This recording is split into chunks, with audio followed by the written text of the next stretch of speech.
Hey, thank you for joining Human Capital Gains. Today we have Doug Orsagh from OneStream. Doug, we're going to jump right into it today. So AI spending in finance is really set to explode in 2026.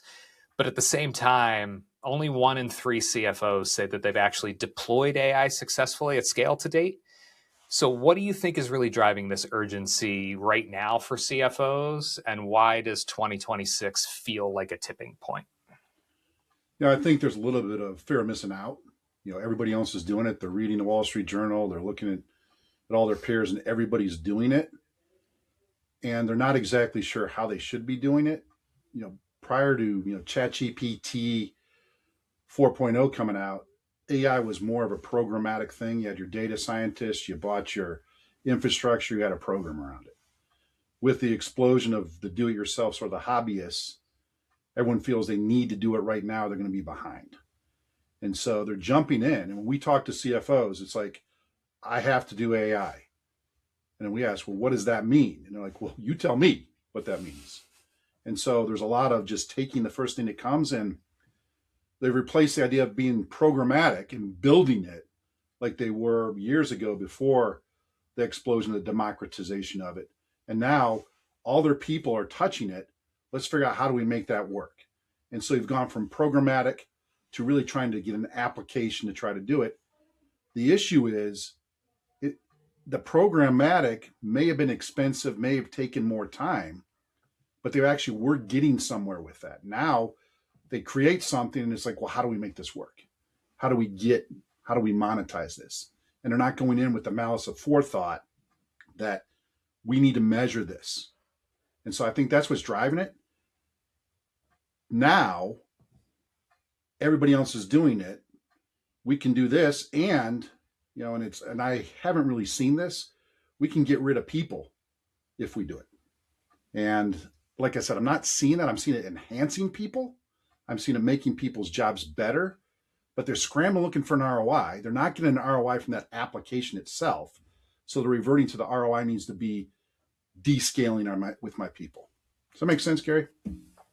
Makes a ton of sense. And we're If I seeing could that in the follow up, market too. yeah, if I could follow up on that, I think that's really interesting point, Doug. So when I was sort of at Gartner, we did this big sort of survey on CFOs, and one of the piece of advice we would give them, and I'm sure Gartner's still giving them, is that look, you as a CFO need to get ahead of this AI thing, because an increasing percentage of budgets, not just the finance budget, but functional budgets, are being dedicated to AI. And how are you going to evaluate sort of like what the winners and losers are, like what you choose to invest in? And to your point, we see all this experimentation, all these like use cases. So what advice would you give to a CFO in terms of, if they're looking at maybe a function of the business they're not they don't work day to day with, or they're not intimately involved with? What advice would you give them in terms of identifying what are those use cases that actually deliver and improve the business? And maybe aside from just the typical promise if we're going to save money by reducing headcount, what kind of other metrics would you look at or advice? Well, it's the first thing is yes, this is real. This is happening. A lot of CFOs are going, hold on a second. This is technology. I'm a numbers guy. Why am I in charge of this technology? And what we're seeing is overwhelmingly, 75% CFOs, this falls on their plate. Now, part of it's because the data elements, part of it's because there's so many finance applications for it. It's numbers. The finance guys control the numbers. So first of all, this is happening. You've got to do something about it. You can't just let the hobbyists run wild. So what do you do? Let's start with your strategic plan. Go back to your strategic plan and put it in the plan. We are going to improve this with AI. Start with, what are you trying to attack? Make it programmatic. Maybe not the big program where you got a bunch of data scientists and went out and got data bricks and built something for 4 or 5 years, but pick a problem you're trying to solve. And that's what we're seeing. Hey, our inventory, our DIOs are going through the roof. And the reason for that is we don't have an accurate demand forecast. Okay, attack the demand forecast specifically with an application that can help you do that. I mean, and we have at OneStream, one of our AI products does that, specifically attacks that. The end result is improving inventory. They didn't start with saying, let's get AI and then try to figure out how does that help us work in capital. Instead, they started with, we need to improve our days inventory on hand. We have a specific use case. What's preventing us from doing that is the accuracy of our forecast. Oh, by the way, even if we could be more accurate, it takes 10 people 10 days to do that forecast. So we got to be more efficient. So what we're seeing is folks who go down that path see an improvement about 84% in efficiency and improving their accuracy by 24%. Now, let me say that doesn't sound like a lot, but if somebody's already at 90%, 24% is a huge gain. And so starting with the pick your problem, get a use case, then apply AI to it, that's where we're seeing success. So as we talk about that strategy, and CFOs, like you said, are kind of in the driver's seat of driving that strategy more and more. So if a board comes to a CFO and says, are we actually AI ready? What evidence should a CFO bring to that conversation? It's interesting because I think beginning of 2025, AI ready was, I knew how to spell AI, but now, and even if you spotted me the A and the I still know how to do it, even with my Notre Dame education. Had to get that in there, Gary. I know you did. But there's... I won't hold it against you. Thanks, Marko. But now it means, do I have people that actually can use this? Have I thought this through? And what's my plan? And what's my plan from point A to point B? It's not, hey, we have Copilot. Hey, Microsoft gave us extra license to Copilot. Let's go out and do stuff. It's really having a plan. And this goes back to a little bit what I said before. Starting with my strategic plan, I'm going to solve this problem. And here are the tools I need to solve that problem, whether it's an application, whether it's training of my people, whether it's AI ready people. And I'm seeing a little bit of a flip here where, let's say in 2025, it was just younger kids who were just used to natively being on and had adopted AI quickly. I think what you've seen is the broader workforce realizes how important this is, and they are intentionally reskilling themselves.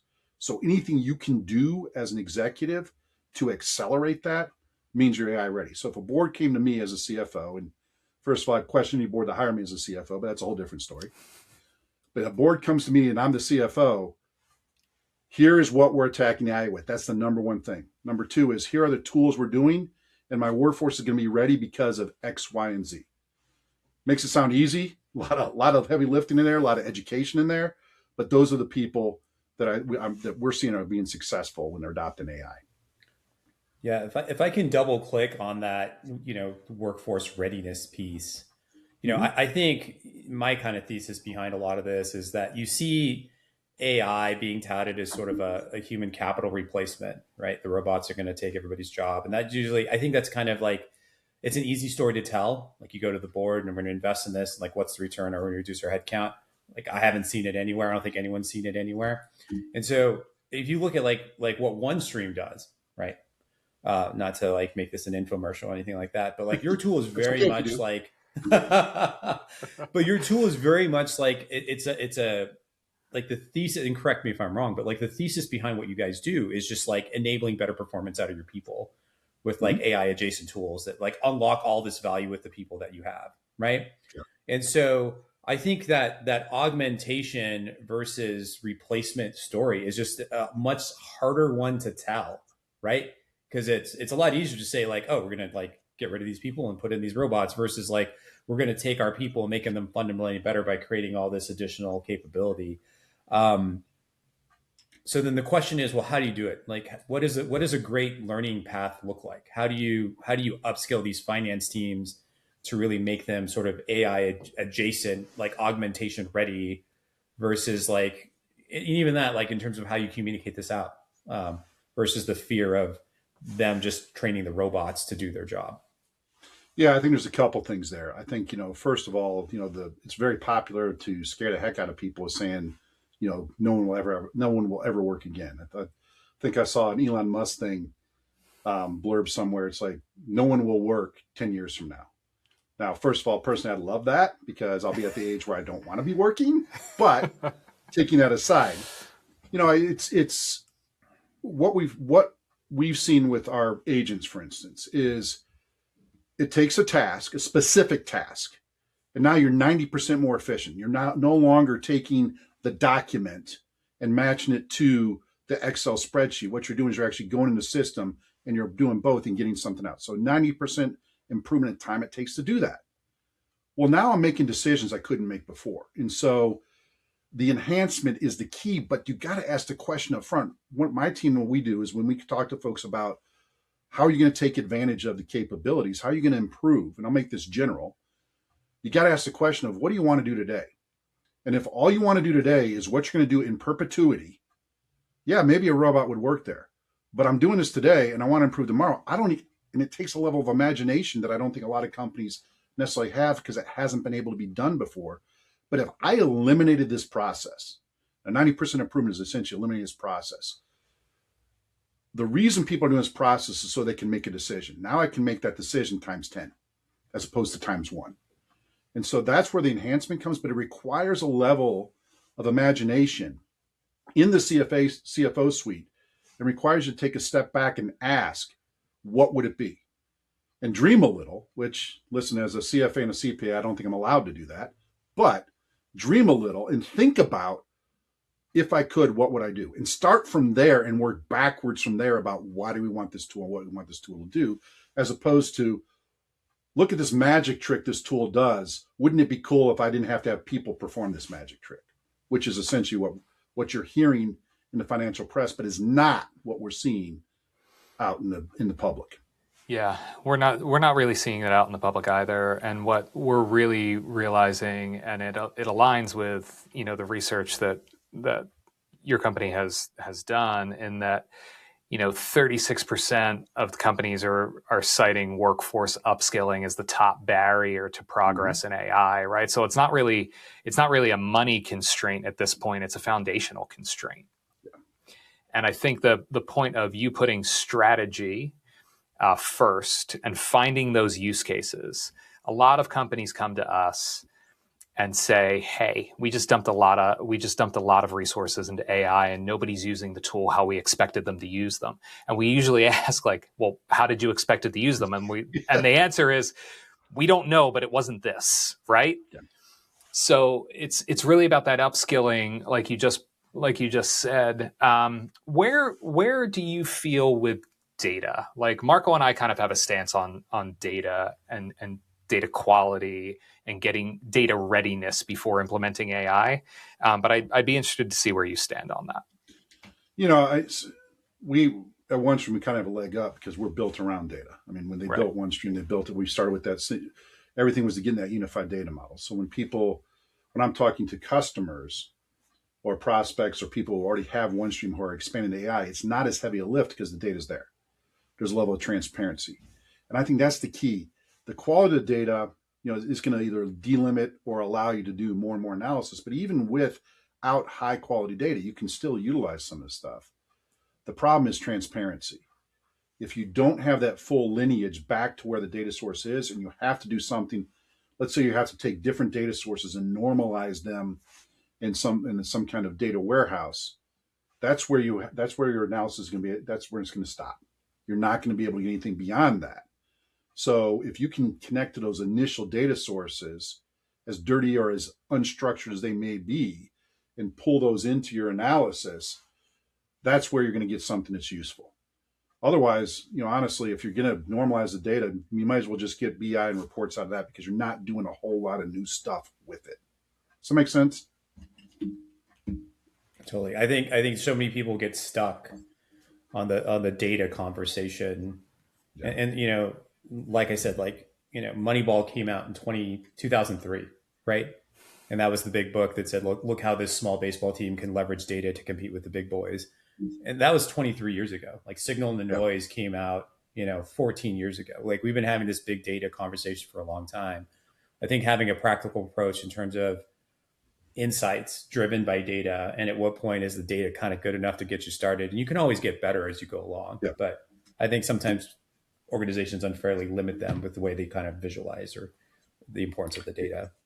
The key is transparency. I mean, just to use the Moneyball example, what Billy Beane was able to do is all that stuff existed in tables that they could pull and see this guy hits this. If I have 5 of these guys, it's equal to 1 of these guys. But there was full transparency back to it. It wasn't a scout saying, I've seen this guy swing a bunch of times and wow, he looks really good. That's a great metaphor for today, because when you have the data scientists that have massaged the data and have this lack of transparency, I have no trust in the insights I'm getting. I trust that just as much as I would trust a scout in the Moneyball example. Whereas it may not be great. These guys might be a bunch of 220 hitters, but if enough can get on base, I'm going to score 3 runs a game. Right. So that's not great data, but it's transparent. I can see all the way through, and transparency then becomes the key to being able to use this and get these insights. So we talked about, CFOs kind of like building credibility and assuming this role beyond strategy. What do you think the fastest way for a CFO to lose credibility with the board when it comes to AI is? Besides numbers that don't tick and tie? Well, that was universal before AI, by the way. Right. I think it's overpromising, under-delivering. And it's hey, this tool, I mean, what I see is this tool is going to solve all our problems because it does this magic trick. And we do the magic trick, and the magic trick has absolutely no effect on the bottom line. As opposed to the example I gave you before, it's like, listen, I need to attack my inventory. I need to attack my working capital. And if I can chip away, if we're a company that has DIOs of 100 days, and each day is $10 million, and I can just chip one day away with a little bit better insight, that's a bigger win than the magic trick promise that never comes to fruition.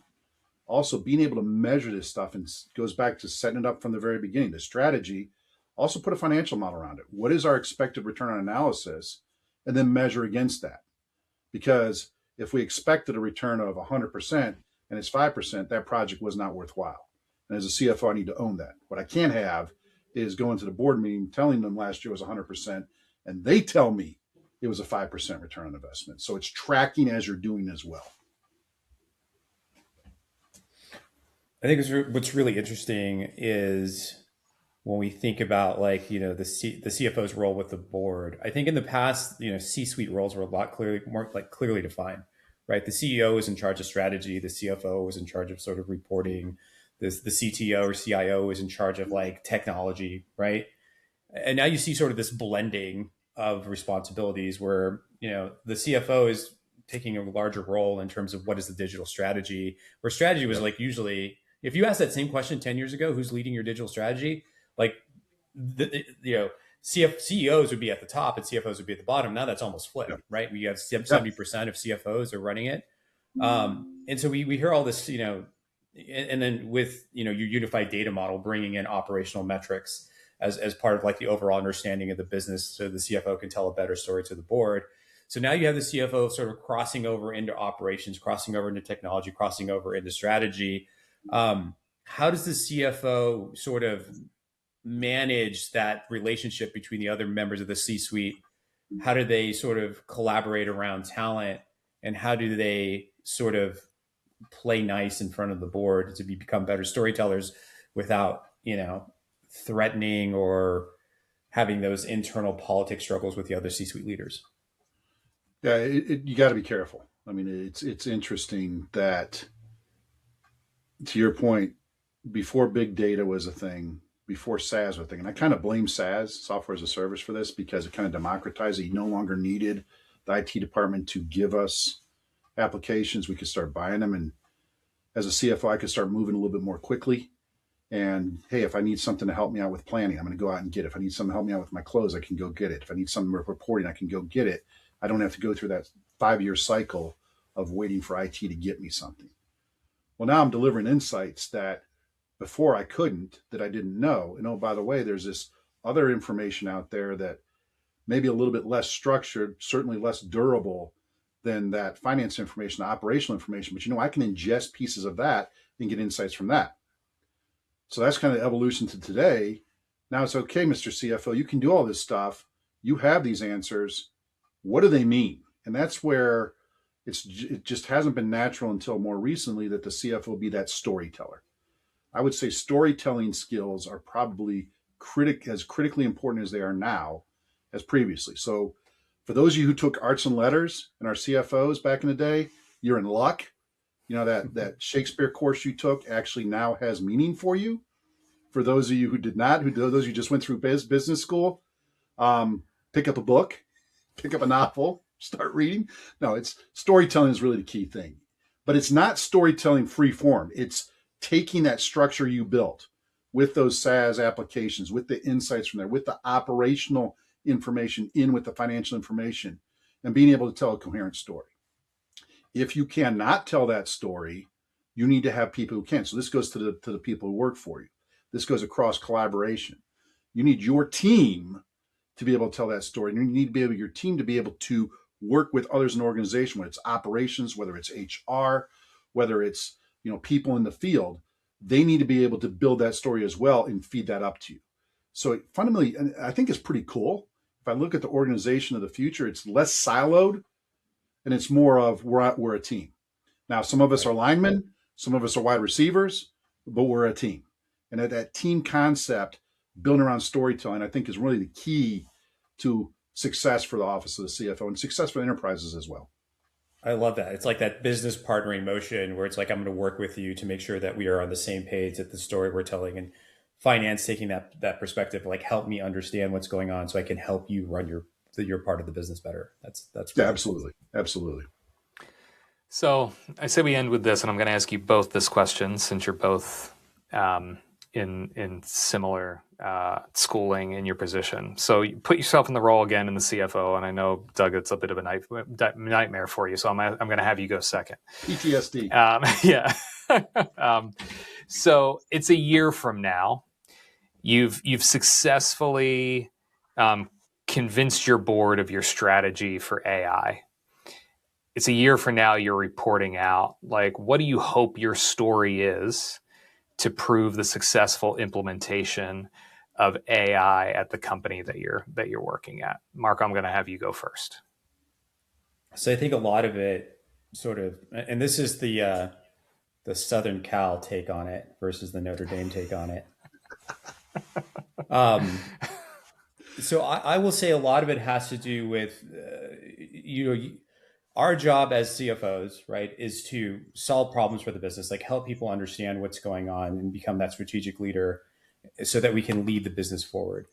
So I think it's a reframing of AI, not just as in terms of the potential to revolutionize the business, but looking for like those specific pieces of the business that you can improve on, right?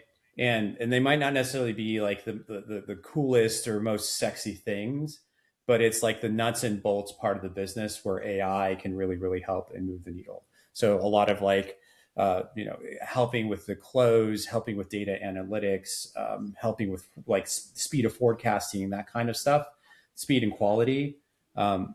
I think that's where you start. Because when you really think about where you add value, you sort of add value, like how do you affect value? There's like 3 big buckets that you do it, right? One is you increase the top line. Like if you increase revenue, that's great. And the other thing is like cost cutting, and that's also great. But the third way you sort of affect value is by reducing risk, right? So the whole thing is if you can like use AI as a way to sort of de-risk the organization by improving forecasting, by improving data insights, by having like replicability and predictability in your data regime so you can tell better stories. I think that's where you should focus on as a CFO. Yeah, I mean, all that's, and I'll add to that. This is an and, not a Notre Dame versus USC answer. This is an and, so that was a great answer. But the way I look at it, or and, not but, the way I look at it is, okay, when we set up the business transformation and growth team at OneStream, our very first thing we did is realization. Because if we're going to tell people that we help them, I want to show that we've helped people. So we have, pushing 1,800 customers, and we have metrics on how we've helped people. Really 4 different areas: technical debt, efficiency, effectiveness, and risk mitigation. So very similar, Marko, to the 3 buckets you're talking about. I just added 1 in there. So I want to be able to go back, set a baseline for this year, go back to the end of the year and say, listen, we no longer need to have these applications because we've been able to replace them with AI. We are now more efficient. Our people take less time to close. Our people take less time to plan. They take less time to do other tasks because of what we've implemented, because we're utilizing AI or things that AI is enhancing. But effectiveness is really the big one. We are now able to make decisions before that we could not make. We're able to do things we cannot imagine. I use the example of inventory a bunch of times. If you could reduce inventory, you do it. But if you're getting insights that you didn't have before, the ability to make decisions before, now you can. And you got to do all of this without increasing risk. You got to mitigate the risk, which means you can't have that black box. It kind of ties back to the whole transparency concept. If I can show measurably in those 4 areas, which means I need a baseline today for the end of the year and come back to the board and say, we've reduced our technical debt by X. We are 20% more efficient. We are able to reduce these things because we now have these tools that allow us to look at it. And oh, by the way, the SEC hasn't sent us a letter yet. Hopefully the bar's a little bit higher than that. We're in good shape. That's kind of how I look at it. I think, what I get out of this conversation is that, the opportunity is real and the pressure is real. Yeah, it is. And it's really the CEOs who are going to invest in their people, making sure that they're using data in the right ways and in meaningful ways, and that are disciplined around the execution of leveraging AI in their company are really the ones that are going to turn kind of that promise into performance. Yes. Well said. So, gentlemen, I really thank you for the conversation today. It was fantastic. And we'll catch you back on the next time. Great. Great talking to you all.